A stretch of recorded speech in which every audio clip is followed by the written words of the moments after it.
Bom dia, pessoal. É sacanagem, né? Já havia 10 minutos que eu tava gravando e não gravou. Ai, amo quando isso acontece. Amo. Perdi tudo que eu ia dizer. Nossa, já tava nas competências do mediador. Bom, vamos focar de novo na aula. Gente, sempre mantenha o foco. Olha só, preparei para vocês uma audiência que fala sobre as competências do mediador. Dentro dessa competência do mediador, pelo menos a ideia, né, que o Conselho Nacional de Justiça traz, essa inovação. Quem é a pessoa do mediador? Quais são as competências que ele deveria ter, né? É o que? É um cara ou uma mulher, né, que ouve as partes, faz aquela releitura, né? Conversa com as partes, aplica as técnicas de negociação, certo? Aplica aquela releitura para que as partes se coloquem uma no lugar do outro, para que haja uma melhor possibilidade de acordo, né? Então, esse artigo que eu disponibilizei para vocês é sobre a competência do mediador, né? Quem é esse mediador? O que ele faz? O que se espera? Na verdade, é mais o que se espera do mediador, porque infelizmente, como vocês viram nas audiências, até mesmo as de conciliação que vocês assistiram, deu para observar que é tudo muito diferente, né? A ideia proposta pelo Conselho Nacional de Justiça é a ideia dos vídeos que vocês assistiram durante as aulas de API. Só que, infelizmente, essa ideia ela ainda é muito pouco aplicada dentro das audiências que nós temos hoje, né? E aí, o que acontece? Eu não posso só culpar o conciliador ou mediador. Há todo um conjunto, certo? O êxito ou não da audiência, para mim, né, que sou mediadora, que já fiz o curso de conciliação e mediação do CNJ, eu entendo que é um agrupamento das pessoas, porque é muito complicado quando o mediador chega e o conciliador chega no advogado ou chega nas partes e pergunta se tem acordo, e aquele advogado, eu falo porque já aconteceu muito comigo, aquele advogado ele está olhando para o celular, ele não olha para sua cara e fala, não tem acordo, né? Estou aqui só cumprindo tabela. Então, assim, para a audiência ter resultado, depende de N fatores. Porque, igual eu disse para vocês, o nosso maior problema hoje chama-se advogados. Porque eles ainda não entenderam o real papel da mediação, a importância da mediação dentro do contexto, dentro do ordenamento jurídico brasileiro, e para que ela serve, que é para desafogar o judiciário, né? Eu não sei se o impacto foi muito ou se esperam alguma coisa a mais. Bom, não sei. Sei que para a prática que nós temos, o que acontece? É muito difícil. A classe advocatícia ainda não entendeu qual a ideia da conciliação e da mediação, né? Então, olha só, A atividade que eu preparei para vocês de negociação, mediação e arbitragem, que é a nossa matéria, eu preparei um artigo que fala sobre as consequências do mediador. Dentro desse artigo, eu coloco 3 perguntas para você ler o artigo e falar. Ou seja, as principais características do mediador. Quais são as principais características do mediador, né? Depois eu coloco conceito e mediação. Gente, eu reparei que está havendo uma confusão quanto o que é conciliação e quanto o que é mediação, certo? Muito cuidado com isso, porque apesar de ser feita por um terceiro imparcial, que não tem nada a ver com o processo, existem fatores pelos quais eu irei utilizar a conciliação e fatores determinantes pelo qual eu irei utilizar a mediação. Parece que, pelo que eu vi, das atividades que eu já corrigi, parece que está havendo essa dificuldade de interpretação, tá? Então, olha só, para ficar claro para você, veja bem, a conciliação, ela ocorre quando não há vínculo anterior entre as partes. Quando eu falo vínculo anterior entre as partes, eu quero dizer que não houve um vínculo afetivo entre as partes, ok? Porque, obviamente, existirá uma relação jurídica obrigacional, um vínculo jurídico obrigacional, em que esse vínculo jurídico, ele foi quebrado, né? E aí, a gente vai para os meios alternativos de solução de conflito para resolver essa obrigação, certo? Então, quando eu utilizo a conciliação, é quando não há vínculo anterior entre as partes, vínculo afetivo, porque sempre existirá um vínculo obrigacional ali, ok? Agora, quando é que eu vou usar a mediação? A mediação, ela sempre será utilizada quando há vínculo anterior. Então, a conciliação, não há vínculo anterior entre as partes, vínculo afetivo. A mediação, existe um vínculo afetivo entre as partes. E esse vínculo afetivo, ele precisa ser preservado, tá? Tanto que aí a gente tem as outras alternativas, e aí entra constelação familiar, direito sistêmico, né? Que são outras formas de tratamento também dentro da mediação. A própria mediação sistêmica em si, vou fazer uma aula só para falar disso também, para vocês aprenderem, porque é importante, é interessante, dentro do direito de família principalmente, certo? Então, haverá mediação quando existe um vínculo anterior, vínculo afetivo, e eu tenho que preservar esse vínculo, ou seja, a maioria dos casos do direito de família, onde eu tenho uma criança, onde eu tenho um menor, né? Onde eu tenho, por exemplo, como vocês viram nas audiências, uma mãe que sempre foi dona de casa, sempre se dedicou aos filhos, certo? E aí, ela não tem uma nova condição financeira. Então, é por isso da propositura da pensão também, né? Se vocês forem parar para olhar dessa forma também, certo? E aí, vamos lá, voltando aqui no que eu tinha proposto para vocês. Eu coloco lá a competência do mediador, né? Trago um artigo para vocês. Porque acontece, gente, o mediador, ele tem que ser uma pessoa. Aí você fala assim, professora, qualquer pessoa pode ser mediador? Cuidado, porque assim, pela lei, o mediador é aquela pessoa que tem curso superior, certo?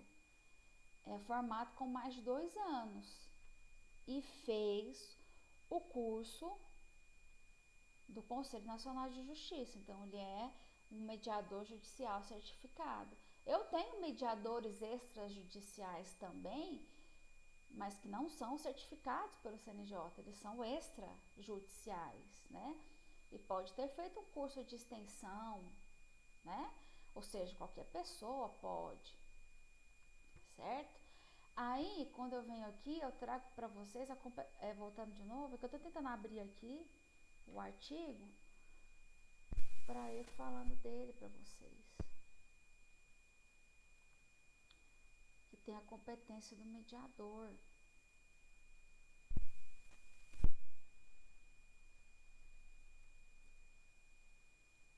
Certo? Então, quem é o mediador? Aquele cara que ele vai ouvir as partes, vai ser solidário com as partes, vai entender as posições de cada parte, porque ele não vai tomar partido em nenhuma das partes, né? Primeiro porque ele é um facilitador, o mediador ele é um facilitador, ele não é um juiz. Ele está ali para aconselhar as partes, para que dentro do procedimento resolva-se o conflito, né? Ou seja, ele vai facilitar o diálogo entre as partes. Gente, isso é muito interessante, porque quando a gente vem para a prática, e eu acho uma pena vocês ainda não terem assistido às audiências de mediação ao vivo, mas quando eu for fazer alguma audiência de divórcio, eu vou comunicar antes para ver se eu consigo fazer com que vocês assistam. Gente, a audiência de mediação, ela demora, por quê? Porque as pessoas veem ali nessa audiência a oportunidade de falar o que elas não falariam, né? Aquilo que elas não têm coragem de expor, aquele sentimento que ela não tem coragem de expor, ela vai expor na audiência de mediação. É justamente por isso que nós temos as audiências individuais, certo? Então, assim, é extremamente importante que o mediador, ele facilite esse diálogo, né? Ele veja o interesse das duas partes e faça com que essas partes cheguem a um acordo por elas próprias, certo? Então, é por isso que esse artigo que eu separei para vocês fala sobre as competências do mediador, certo? Ou seja, o conciliador também, porque eu já falei para vocês o que diferencia uma da outra, certo? Então, assim, quando eu falo do sucesso da audiência de mediação ou da audiência de conciliação, o sucesso dessa audiência, o acordo ali realizado, ele depende muito do advogado e do mediador ou do conciliador. Por quê? Porque o conciliador ou mediador vai desenvolver as técnicas inerentes à negociação, vai ouvir as partes, né?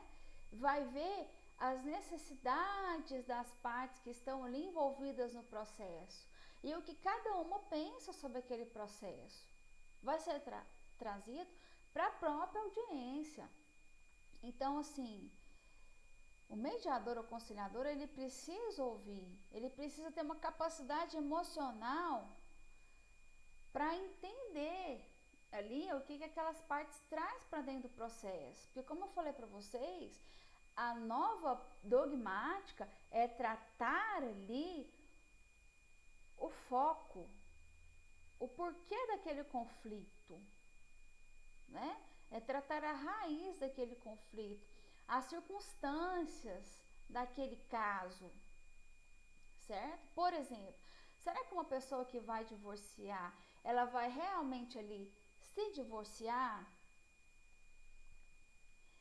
Será que uma pessoa que vai divorciar, ela sempre irá se divorciar de livre e espontânea vontade? A maioria das vezes não, né? Já houve casos em que eu fazendo uma audiência, se eu não me engano, acho que foi com o professor Rafael Rocha, inclusive.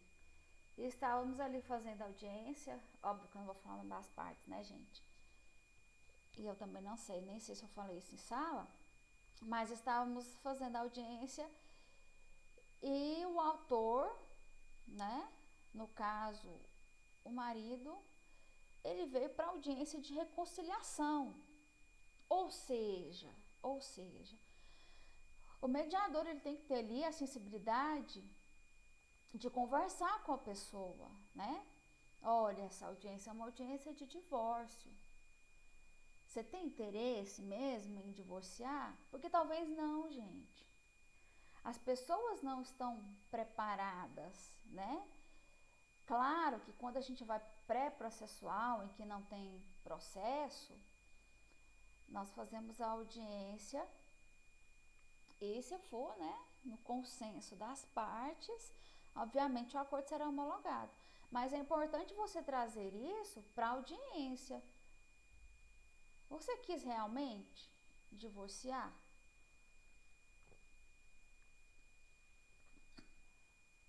Fora os outros casos em que a atribuição de culpa seria só para uma pessoa, né?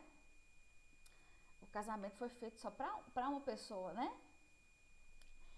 As definições de bilateralidade ainda não tinham sido atualizadas, né, gente? Mas obviamente que a gente entende que no casamento, para ele não dar certo, ambos têm culpa. E quando a gente vem para a audiência aqui de mediação, a atribuição de culpa vai ou para um ou para outro, né? Claro que você tem que conversar com as partes para chegar num acordo, né? Esse relacionamento aí do mediador para com as partes, o mediador ganhar a confiança das partes, porque acaba ganhando, né? Na audiência de mediação, eu estou focando na audiência de mediação, porque você acaba ouvindo confissões que você nunca imaginaria ouvir, né? Por exemplo, vai acontecer, e eu falo isso para você como futuros advogados, porque vai acontecer, né, do conflito existir por conta da falta de confiança, por conta de uma traição, por conta da falta de respeito, né? E quando eu falo falta de respeito, eu digo falta de respeito mútuo, porque o que acontece? Hoje, os casais não se respeitam. Então, existem vários tipos de agressão, né? Nunca se ouviu falar tanto nos agressores que estão respondendo pela Lei Maria da Penha, né? A cada 1 hora, 4 mulheres são vítimas de violência doméstica no Brasil. Então, para você ter ideia, a maioria desses divórcios, quando se trata da Lei Maria da Penha, é litigioso, certo? Mas, por exemplo, pode ser que haja um divórcio consensual nesse momento, entendeu? Pode ser que haja. Então, assim, vocês vão encontrar N circunstâncias, N fatores que tem que ser discutido dentro da audiência de mediação. Então, por isso que eu repito mais uma vez que a audiência de mediação, ela depende do mediador, né? Para o mediador ter essa sensibilidade, ouvir, fazer essa releitura. E depende muito também do advogado. Porque o que eu quero que vocês entendam, gente, por favor, entenda. O mediador ou conciliador, ele não vai advogar para o seu cliente. Ele não vai, tá? Cada um no seu papel, cada um no seu quadrado. Então, o advogado é importante para a conciliação, para a mediação? Claro que é, óbvio que é, certo? Vamos entender isso e vamos entender a dogmática da lei da mediação, ok? Vamos entender que primeiramente é preciso estudar a legislação para depois eu propor alguma coisa para com ela. Como, por exemplo, a ADIM, que já foi proposta quanto à lei da mediação, quando não da obrigatoriedade do advogado na audiência. Certo? Pessoal, consultoria, claro que cabe ao advogado. O conciliador e mediador não vai dar consultoria e não vai aconselhar o seu cliente o que é melhor para ele. Não vai. O mediador ou conciliador, ele vai demonstrar. Ele vai falar, olha, eu tenho essa visão do conflito, a outra parte tem essa visão do conflito. Você quer qual visão? É isso que o mediador e conciliador vai falar.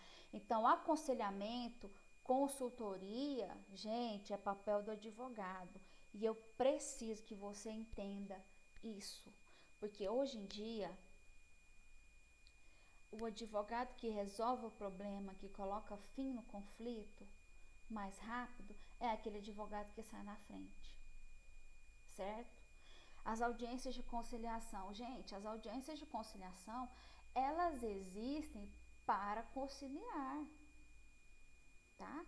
Você como advogado, se for um advogado de uma empresa, se tiver um cliente, qualquer que seja, preze pela audiência de conciliação primária, aquela antes da contestação, né, no rito ordinário, ou aquela feita dentro do pré-processual, certo? Não vá adiante. Tente resolver os problemas do seu cliente de forma rápida, ok? Porque é mais fácil resolver dessa forma. Porque quando seu cliente fala, abre a boca, expõe os motivos, né, de uma audiência de conciliação ou mediação, seja lá o que for, seja lá o caso que for, é muito mais fácil esse acordo ser cumprido e eu não precisar adentrar com uma execução ou com cumprimento de sentença, certo? Eu resolvo o problema e pronto, tá? Então, essa atividade que eu preparei para vocês sobre as competências do mediador. Gente, cada um é importante na audiência, tanto conciliador como mediador, tanto quanto o advogado. Cada um tem um papel primordial para a audiência, ok? Já pegando o gancho e falando da nossa API, eu coloquei para vocês uma API de vítima-agressor, que são as audiências que acontecem no Juizado Especial Criminal, né? Criminal. Então, dá uma olhadinha, faça a síntese que eu pedi para vocês, entenda, né? Vai chegar N conflitos que vai ter uma audiência de agressor, né? Vítima-agressor. Maria da Penha, principalmente, a maioria dos casos de vítima-agressor é Maria da Penha. Por isso que a gente tem também a justiça restaurativa, né? E aí, aqui em Anápolis, por exemplo, nós temos a justiça restaurativa que faz o acompanhamento da vítima-agressor para que esses agressores façam cursos, né? Para que ele aprenda novamente a respeitar, né, pessoal? Respeito é o mínimo, certo? Então, eu preparei para vocês a API. Se Deus quiser, essa quarentena há de acabar. Eu quero voltar a dar minhas aulas presenciais, né? É de suma importância que vocês façam as audiências simuladas, gente. Como eu queria estar dando aula, né? Já é hora, você já tem bagagem para isso, certo? Pessoal, então qualquer dúvida estou à disposição. Espero ter sanado algumas dúvidas. Quanto à prova, eu já falei, depois eu vou fazer a correção, tá? Só vamos aguardar porque teremos prova substitutiva e eu já faço uma correção só de uma vez. Então, meus amores, é isso. Fiquem com Deus. Quem puder ficar em casa, fique, tá? Logo, logo fecharei as notas de vocês. Estou aqui na correria, ok? Um beijo e até mais, então.